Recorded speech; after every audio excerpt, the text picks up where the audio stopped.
Jim Carroll. Good afternoon. What does the dealer of the future look like? What is your role 10 or 20 years out? Will you survive?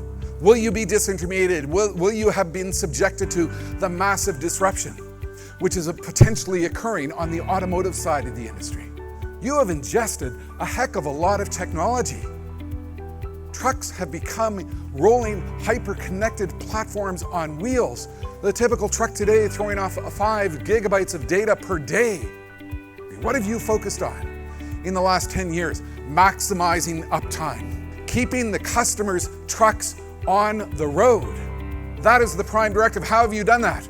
By being a key partner to them as they undergo a world of massive change and opportunity as trucks became connected. You did that by accelerating your investment in skills and capabilities in understanding what is happening as essentially the truck became a massive computer on wheels.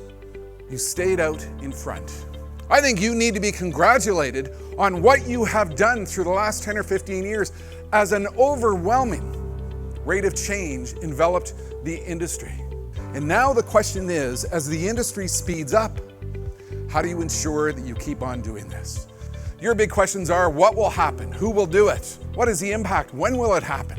And what should we do about it?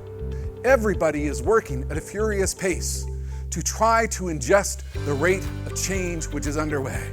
Your pace of change in a world in which connectivity is the new horsepower is unlike anything you have ever known before. So the big question is, what does the dealership of the future look like in an era of accelerating change? You go back to the prime directive, maximizing uptime, being a partner to your customers, and focusing on skills acceleration.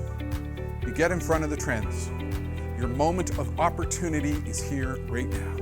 Because what you are doing is you are helping your customers deal with the era of acceleration. Thank you very much. Best wishes.